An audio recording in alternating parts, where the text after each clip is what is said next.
They don't actually come out of the dens until early March, and so that's kind of the life cycle of polar bears in this part of the world. So it's different from other parts of the Arctic where bears actually dig into the snow to make their dens. Bears in this part of the Arctic actually dig into the earth to make their den sites. Thanks, Evan. And Jeff, maybe you could talk a little bit about denning in Alaska, because that tends to be a little more ice and snow, maybe. It is. Yeah. It's all ice and snow in Alaska, and it'll differ a little bit in the terrain that Jan can talk about in Norway, and that in Alaska what we used to see was some of the females, about half the population in the southern Beaufort Sea, denning out on the sea ice. That's at a time when we had relatively stable and relatively large extent of sea ice available to those females. That's been changing over the last few years as temperatures have warmed. Sea ice has become not only less in extent, but also much thinner and much more active throughout the year. So even in the middle of winter with thinner ice, it moves around, breaks up, and shifts. So we've seen a transfer of some of those females onto shore. But in Alaska, it's not unlike here, where it's very flat on the North Slope. So most of these females are looking for places where snow drifts, and that tends to be along river bluffs, along coastal island bluffs, and places like that where they're digging their snow caves.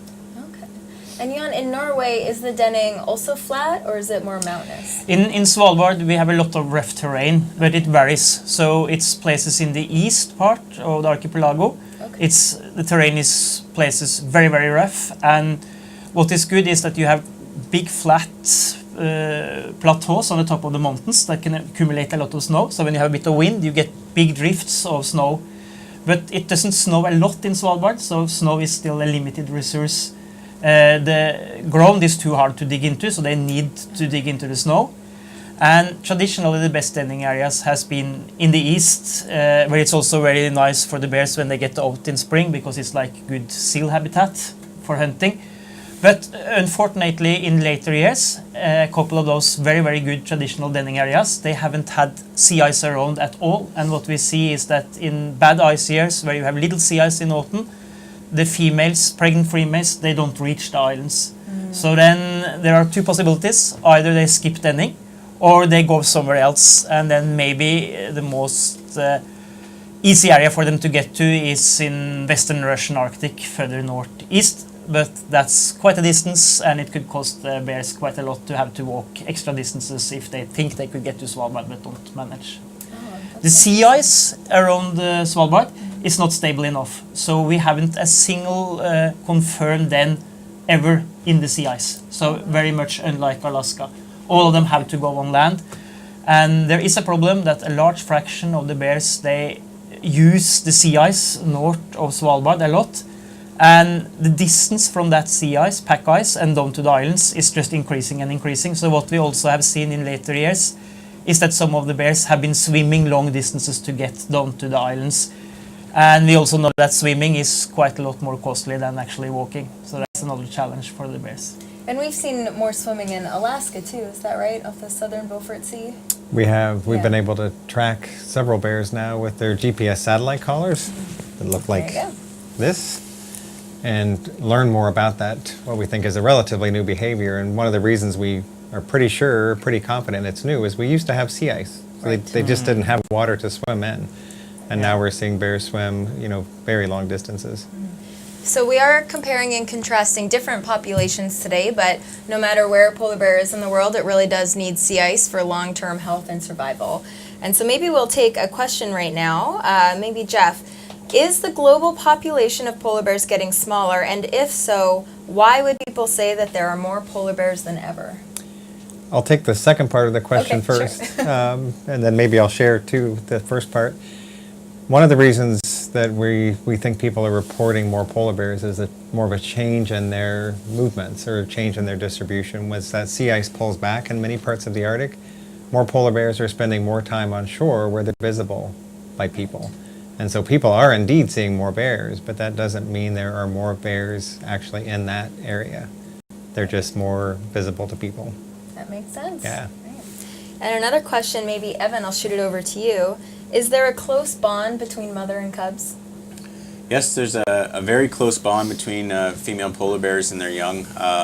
cubs stay with their mothers typically for 2.5 years, and one of the reasons they have this close bond is the cubs have to learn from their mothers how to hunt seals, how to live in the environment, where to go at certain times of year to find food, how to navigate back to denning areas. And so those first 2.5 years of a polar bear's life, learning from its mother, are very important for its long-term survival. All right, thanks for that. Okay, I think we will move on to comparing and contrasting different movement patterns and populations, which is some really interesting stuff. So Jan, we were talking about looking at the different bears around the Svalbard area, and kind of like people, some tend to be homebodies, want to stay close to home more, and some want to travel large distances. Is that right? Yeah, we have two very, very different strategies, you can say, in Svalbard, and I think it's always been like this. It was described long ago, so it's nothing new. So you have one type of bear that actually stay in Svalbard, close to the islands year round, and they used, to have sea ice most of the year, but it's not that like that anymore. Nowhere else in the Arctic the change has been so fast and big the last decades. So now they have several months less of sea ice, like up to 4 months less sea ice every year. So it's a huge difference for those local bears. But they would hunt on the ice whenever they're able to. Then you have the other type of bear, which is what we call the pelagic ones, and they actually follow the sea ice. So they would be in Svalbard when it's sea ice close to the islands. But if sea ice is far off, they would be up in the pack ice, and they can hunt seals the whole year round. And I think they're very good hunters. If they're adult bears, they manage well. But they also use a lot more energy because they have to walk all the time. Right. And the sea ice might move more than earlier, but the main challenge, as we already have discussed, might be for the females to reach down to the islands to get into dens. And maybe also for some of the males to get to where females are for mating and so on. So it's very different problems for those two. But another problem for those pelagic bears that move far off is that they used to have very shallow water, which is very productive, where you have a lot of food. So when they go over to western Russian Arctic, the archipelago of Franz Josef Land there, it's like shallow water the whole way from Svalbard, and good hunting. But now the sea ice is getting further and further north, and suddenly you have much, much deeper water. So we see that the bears spend a lot more time where it's like maybe 2,000-3,000 meter deep rather than 200 meter deep. And this might also be a challenge for the bears in the long run. Right. Both the distance to the islands, but also that a lot of the areas they use is less productive. So potentially less food and more moving. Yeah, Yeah. yeah, which is Interesting. bad. And yeah. so far, both strategies have worked well, side by side. Right. And it's very interesting to see which one is going to be the best in the future, because those staying on Svalbard, they can do as bears here always have done. They can relax and wait and save energy by not doing much and waiting for the ice. But then the thing is, they have to go plus over the whole year, and particularly females need to be able to build up enough energy to go into dens. Yeah. Yeah, and Jan pointed out to our friend who's sleeping right outside the window here, he is very much conserving energy right now as these Western Hudson Bay polar bears wait for the sea ice to show up in the next month or two. Until then, we'll see a lot of resting bears. They haven't eaten for a couple months now, so they need to preserve what they have. And Evan, in Hudson Bay, do we see any similar types of different strategies for bears with how they're moving and what they're eating?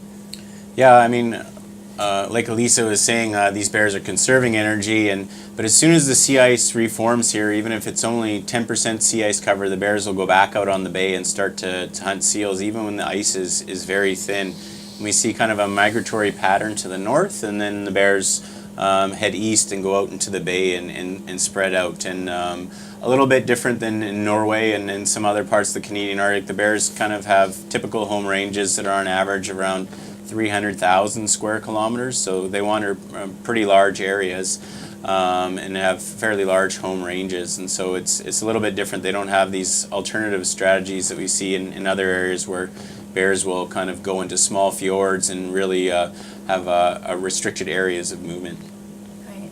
And Jeff, how about in Alaska? Different strategies there? Somewhat. I mean, we have the two subpopulations there, the Chukchi shared with Russia and the southern Beaufort shared with Canada. And so the southern Beaufort, historically, we would see bears kind of stay in that area pretty much due north of both countries. They'd go up with the ice and come back down. As we've seen dramatic ice changes there, we're seeing bears that have been marked in Canada show up all the way over in Russia. Wow. So huge, additions there in their movements over the years. And in the Chukchi, clearly moving more as that sea ice also pulls back further and further, but still more or less within their core areas. We're seeing them there. And for the history of that we've known, females that we might tag or track on the Alaska side will go all the way over to Wrangel Island to den and have their By cubs. Russia. Yeah. Okay. So this ties into our next question. What information have you received from tracking the polar bears that has enabled us, the scientists, to help the bears? How does tracking actually help polar bears? from putting tags on wildlife in general, it's one of the ways we can learn, and in a sense, most of what we know about these animals. You look at a species like the polar bear that lives most of its life out of our sight in an environment that's very difficult and expensive and sometimes dangerous to get to. We know what we know about their life history, where they go, where they den, where they hunt, through those radio collars, used to be now satellite collars, and in some cases satellite tags. So they're crucially important tools for wildlife biologists. Oh, pretty neat. Thank you guys for that. Well, I think another cool thing to talk about would be some diet stuff for polar bears. So polar bears, kind of no matter where you are, seals are their main source of food, and that's probably their favorite food of all. But little regional areas might have some really cool things going on. And Evan, I'd like to start with you. You are doing some really great work looking at polar bears predating eiders, which are a type of bird. Could you talk about that for a minute? And where you're doing that? Sure. So in Hudson Bay here, and particularly northern Hudson Bay, the bears are getting forced off the sea ice earlier, so they have less time to hunt seals, which is what they would really prefer to eat. They're getting forced onto land, and when they're on land, they're actually switching over and trying to feed on seabird eggs. So eider duck is a type of sea duck. They typically nest on islands offshore to get away from Arctic foxes, but polar bears are very good swimmers, and so the bears can swim out to these islands, and basically they just walk around and eat eggs all day. And so we were doing some research with drones, following around, taking video of these bears foraging on these eider eggs, and so we're trying to figure out how much of an energetic benefit the bears might get from the eggs, and then what the impacts on the ducks are actually going to be. Very interesting stuff. And Jan, you've also had some fantastic observations of polar bears diving for different types of food. Could you talk about what they're diving for? Yeah, I haven't actually seen them diving a lot myself, but we have a lot of data from the colors. So we have sensors that tell how deep they dive, and our record is a female that dived on to 14 meters, 14 which is quite a lot, but we had several females that have been below 10-meter depth, which is quite impressive, I think. And we do know from people that have observed that there are at least two different things that make them dive, and one is that they actually eat kelp. And I don't know why they eat kelp, but they do it, and they use quite a lot of effort to get down. I know one guy that could see somewhere, he knew it was at least 7 meters deep. He saw a yearling diving a lot of times down, getting up with kelp that she brought into shore, and the mother was eating it. And another thing they're diving for is to hunt seals, and then particularly in Svalbard, at least bearded seals, and those are lying on ice floes. And then the bear would dive down, and if it's like several small ice floe, the bear might get up and look at see at a distance, and then have to dive underneath the ice floe. And what maybe not everybody realizes is that if you see like half a meter of sea ice above the water, then it's like 5 meters underneath. So sometimes there might be quite a bit of depth that the bears would have to dive down just to get underneath. But another thing is that if you deep dive, you get a lot of speed when you get up, and finally when they go up where the seal is, they get up like this and almost fly up and take the seal. Wow. So that's great. Yeah, so we have diving data showing that you have those bears that do a lot of those deep dives, like 5, 6, 7, 8, 9 meters in a row over a couple of minutes maybe, and then very cool. And on the reverse side of diving, in Alaska, we're seeing some polar bears come on land for a type of food that's there in the summer. occasionally the whalebone piles. Could That's- you explain to people about that a bit? That's right. I mean, we know polar bears are basically lipivores as much as they are carnivores. Fat is super important to them. They're incredibly efficient at assimilating that, so putting it from what they eat into their body. It's something over 90% efficiency rate, which is amazing with that. But in Alaska, because of indigenous communities that are still harvesting bowhead whales, polar bears there that are coming ashore, at least on the eastern part, have access to this alternative high-fat marine mammal food source, which is what we call the gut piles, or the leftover remains of these traditionally harvested bowhead whales. And they're showing up now in numbers, it depends on the year, but 30 to 80 polar bears will come and find these remains that are right near a community as well. So it presents some other interesting challenges. Yeah. But for those bears, they're quite happy. Yeah, And it's a fat. nice short-term snack. So this ties into a question we just got. If polar bears adapted to live on ice and hunt seals, why can't they simply adapt to live on land and hunt caribou? Would you want to take that? Sure, and part of it is exactly what I said. It's the fat, and there just aren't other good sources of fat in the quantities that they require to get through the winter, to put on the calories, the fat they need to reproduce. It's just not there. It's all about the fat. Yeah, all polar about bears the fat. need a lot of calories to get by, more so than caribou have. Great. Well, let's talk for a minute about the sea ice patterns in the different areas, because I think all of us know that Arctic sea ice is declining around the world, but depending on where you're looking in the Arctic, things are happening at different rates, and polar bears are facing different situations and how quickly things are changing. And so maybe we can go through Canada, Norway, and Alaska to just have a couple points about maybe what the bears are experiencing. Evan, could you talk about Hudson Bay for a minute?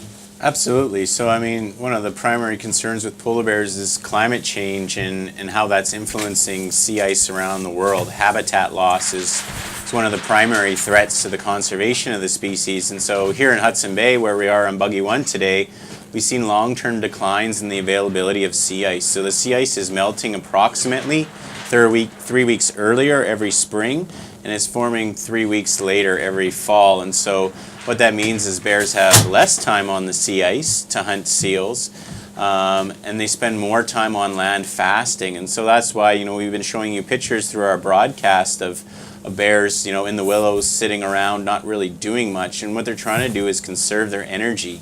They get kicked off the sea ice in early June, and they don't get to go back out on the sea ice until sometime in November or early December. And so that's a long time without food. These bears have an amazing ability to live off their body reserves, but it's really, at this time of year, it's really about conserving and trying not to expend too much energy waiting for the ice to reform.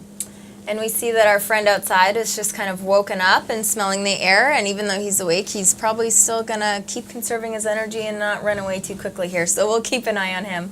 Jan, would you be able to talk about the changes that you've seen in the Svalbard sea ice? You already have a little bit. Yeah, I've already told that nowhere else, actually in the Arctic, we have lost so much sea ice in the last 30, 40 years as we have in Svalbard. And of course that's bad news. Yeah. On the other hand, if you compare to Hudson Bay, here we know that bears always been used to be on land for several months without eating. In Svalbard, from the start, most of the bears, they would have access to sea ice 10, 11, 12 months per year. Wow. So now they have much shorter periods, but what we do find is that they're still doing okay. One reason maybe why they're doing okay is that there are probably much fewer bears in Svalbard than it was 100 years ago. Right. For 100 years, between 1870 and 1970, on average, Norwegians took out 300 bears every year, Wow. which is a lot. And if you calculate how many bears you needed to take that number, you should maybe have like more 8,000 bears, but we only think we have like 3,000 together with the Russians in what we call the Barents Sea population, Okay. of which Svalbard is a part. So what we think is that they might do okay for a while, but the fact that we lose so much sea ice so fast means that we can have fewer bears than we used to be able to, but we can still have as many as we have at the moment, which is a few hundred in Svalbard all the time and a few thousand in the whole of Barents Sea area. But if we continue to lose sea ice at the same rate for the next decades, we think at some stage it will be real trouble. Yeah. Both because of the distances to the ice and because of the length you actually have sea ice available. And they're losing access to their main prey. Yeah. Both to the main prey and maybe more than everything to the denning areas. You know, Right. combination of the two. And Jeff, similar sea ice loss off the coast of Alaska? Absolutely. So I've been working in the Arctic about 26 years, and when I first started going up in the southern Beaufort, the sea ice, the very first summer I worked, was never more than 3 to 5 miles from land. And on both ends of Alaska, it was actually touching. It never left. Now, if I go back to the same place, it's 300 to 400 miles offshore. Wow. It's beyond sight. So it's just dramatic in my short career there. And that's had follow-on impacts. In the southern Beaufort, we think we've seen as much as a 40% drop-off in that subpopulation there. And it's an interesting contrast right next door in the Chukchi Sea, where we've also seen very dramatic and recent sea ice loss. But it's very productive, much like the Barents Sea, as far as the prey and food availability. And so far, that population seems to be holding in there. But the anticipation is there will be a threshold where we'll start to see population impacts, not just to polar bears, but to other species there as well. Of course. And sea ice, of course, isn't only important to polar bears. Many species depend on the sea ice as a platform in different ways.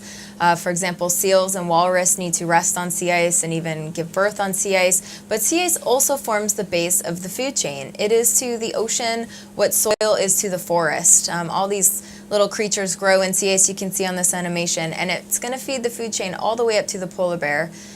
Sea ice is also important for people, both people that live in the north and also use sea ice as a platform to hunt and gather their food, but also to all of us, no matter where you live in the world. Believe it or not, the Arctic sea ice actually acts like a giant air conditioner for the whole planet. It helps us keep it cool, cooler than we would be without it. And so it's really important that we can protect it and keep it in the Arctic. And so on to our next question.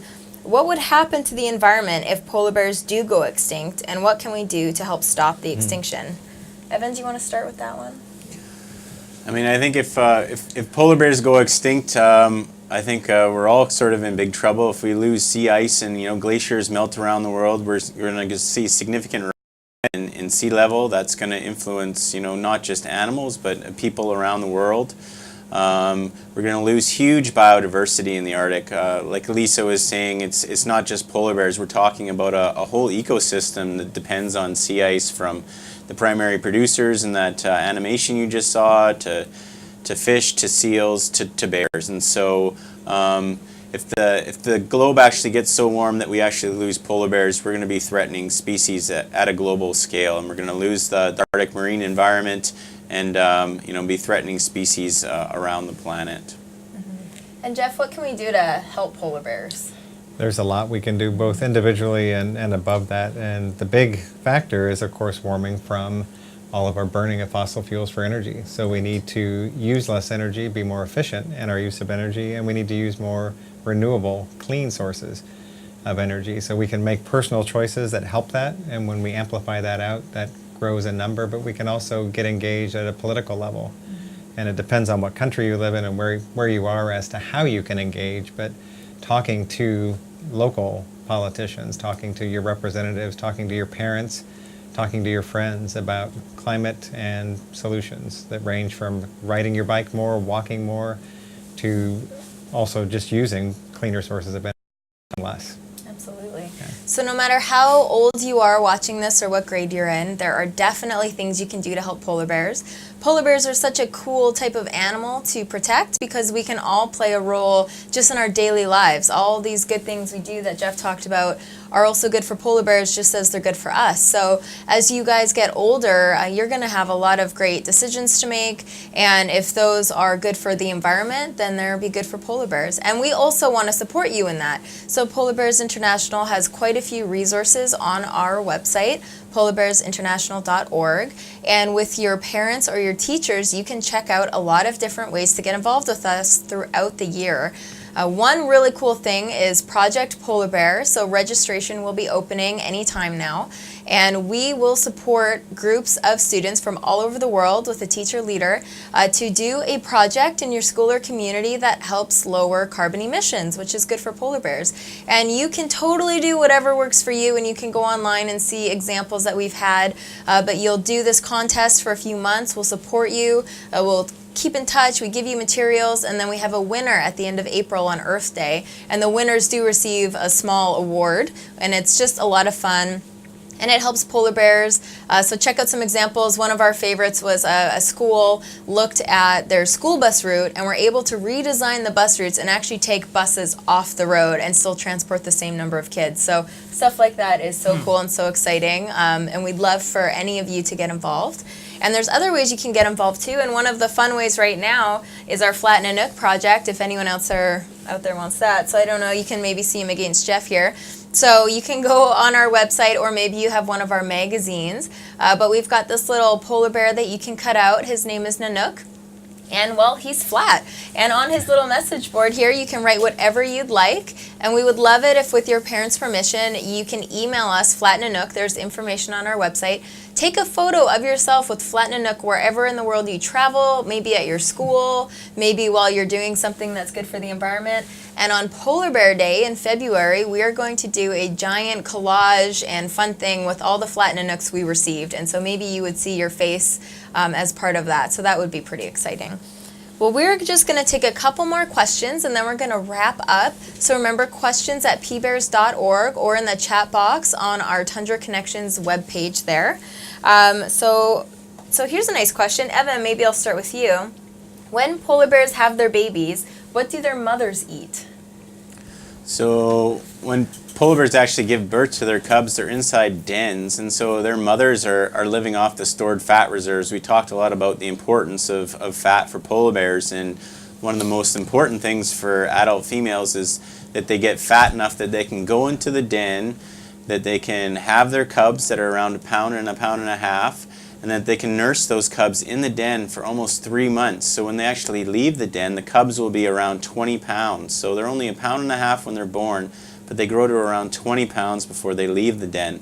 And that female will have been in that den for almost 8 months in this part of the Canadian Arctic and in western Hudson Bay.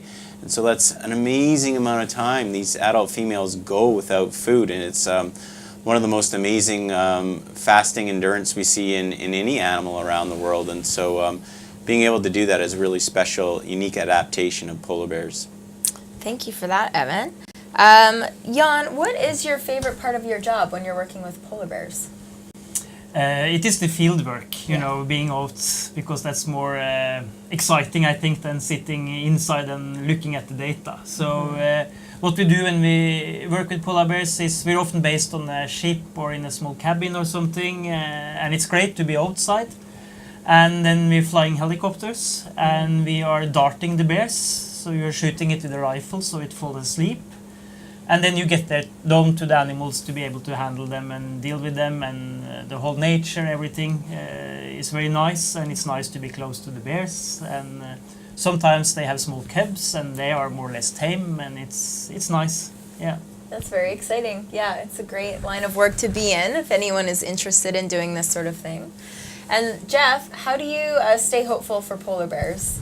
I stay hopeful because of young people like you and some of the solutions I see coming out of not necessarily our governments, but coming from people every day in walks of life, coming from businesses. We were really fortunate the other day in our small little office in Bozeman, Montana. A couple stopped by who had invented this solar roadway product, and they were out trying to find ways to help, create more solar energy. And they looked around and said, we have lots of asphalt, huge parking lots, why aren't they making electricity? So they were trying to put their engineering minds to solving this global climate problem. And it was really cool to see. Who knows if it'll happen, but the more we have of that innovative thinking, the better. Great. Yeah, no matter what your favorite subject is in school, I'm sure there's some way you can tie it to helping polar bears or the planet or whatever you'd like to do. Everyone can make a positive impact. So thank you everyone so much for all those great questions. We'll start to wrap up now, but make sure you check out our whole schedule for the year. We have other webcasts coming up. We've got one this afternoon, in fact, our favorite things about polar bears, and that'll be fun. We have a lot of favorite things. We also have a webcast tomorrow morning about the path to polar bears. So how do you become a polar bear scientist? Also check us out later this week and next week. We've got got all sorts of events going on, and we also have live chats, which are a little bit more casual. And on our explore.org webpage, you can see the polar bear cam anytime, and if we see something cool happening, we can just plug in a microphone and talk about it. And so just, we're here for the next 6 weeks for the polar bears and to answer your questions about the polar bears. So thank you again for joining us. We have such a fantastic audience. Remember to join Project Polar Bear if you're interested. Look at Flatten a Nook, all sorts of ways to get involved. And we would also love to remind people to take our feedback survey. So when we are doing these programs, we really need to know what you guys are interested in, what you like, what you don't like. And so anyone who registered or anyone who watched can go online and fill out a short survey, tell us what you liked. Everyone who completes the survey will receive a link to extra resources on our website that aren't available publicly yet. So you're going to get extra photos, and you're going to get a link to our very cool polar bear safety coloring book download. And everyone who enters, every time you fill out the survey for each webcast, you'll be entered to win a polar bear adoption. And this is one of the things you will get in your adoption kit. You'll get this little polar bear, and I think that would make a really great classroom mascot. So please consider doing our feedback survey. So thank you all. Thank you to these great panelists today. Thanks to all our sponsors, and thank you to Wirecast, who helps give us the software that BJ Kirchhofer here is running in the background that lets us mix in the polar bear outside and the rest of these great things that we talked about today. So keep an eye on this polar bear on explore.org, and we're going to be back with you this afternoon. And thank you so much for your questions and for watching. And we'll see you soon. Bye.